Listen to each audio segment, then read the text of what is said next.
Hello students, Calcutta ইউনিভার্সিটির history জেনারেলদের MGC paper বা minor ওয়ানের হিস্ট্রির বেশ কিছু প্রশ্ন দিলাম, এগুলো তোমরা তৈরি করবে।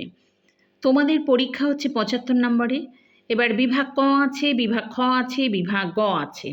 3টে বিভাগে তোমাদের পরীক্ষা হবে, 5 নম্বর, 10 নম্বর এবং 20 নম্বরের।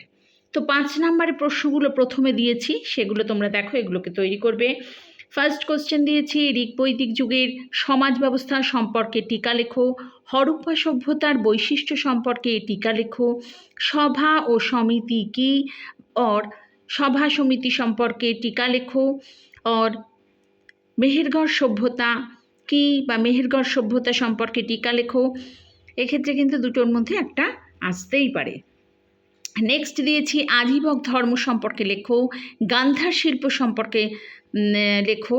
আচ্ছা, এক্ষেত্রে বলি গান্ধার শিল্প তোমাদের 5 মার্কসেও আসতে পারে, আবার অর হিসেবে তোমাদের 10 মার্কসেও আসতে পারে। আচ্ছা, নেক্সট দিয়েছি লিপি ও মুদ্রার গুরুত্ব। আবার এটা 5 মার্কসেও তোমার যে কোনো একটা আসতে পারে, আবার তোমার লিপি ও মুদ্রার গুরুত্ব এটা 10 মার্কসেও আসতে পারে, সেই জন্য ওখানে 5/10 দিয়ে রেখেছি। নেক্সট হচ্ছে ষোড়শ মহাজনপদ কি, এটাও তোমার 5 or 10-এ আসতে পারে। নেক্সট অশোকের ধম্ম সম্পর্কে লেখো। এবারে আসি বিভাগ খ।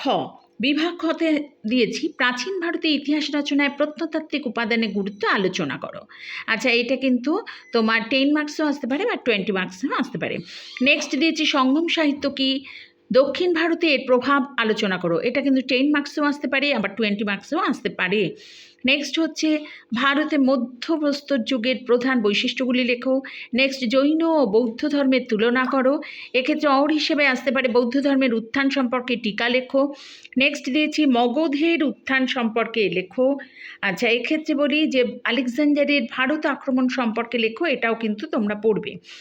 নেক্সট হচ্ছে হরপ্পা সভ্যতার পতন সম্পর্কে লেখো। এক্ষেত্রে হরপ্পা সভ্যতার পতন 10 or 20 মার্কসে আসতে পারে। আর এক্ষেত্রে 10 মার্কসের লাস্টলি কোয়েশ্চেন হচ্ছে নব্যপ্রস্তর যুগের বৈশিষ্ট্যগুলি লেখো। বিভাগ গতে আসি। বিভাগ গয়ে মাত্র কয়েকটা প্রশ্ন দিয়েছি, এক্ষেত্রে তোমার 10-এর মধ্যেও বেশ কিছু প্রশ্ন আছে। আচ্ছা, এই বিভাগ গয়ের তোমার ফার্স্ট কোশ্চেন দিয়েছি প্রাচীন ভারতের ইতিহাস রচনায় সাহিত্যের উপাদান আলোচনা করো। এক্ষেত্রে লিপি ও মুদ্রার গুরুত্বটা তার সঙ্গে অ্যাড হিসেবে আসতে পারে, বা তোমার আসতে পারে যে প্রাচীন ভারতের ইতিহাস রচনায় বৈদেশিক সাহিত্যের গুরুত্ব আলোচনা করো। এক্ষেত্রে লিপি ও মুদ্রার গুরুত্বটা লেখো। নেক্সট দিয়েছি ঋগ্বৈদিক যুগে অর্থনৈতিক, সামাজিক ও রাজনৈতিক বৈশিষ্ট্য সম্পর্কে যা জানো লেখো। তারই মধ্যে অর হিসাবে হচ্ছে যে হরপ্পা সভ্যতার ধর্মীয় ও অর্থনৈতিক জীবন সম্পর্কে আলোচনা করো।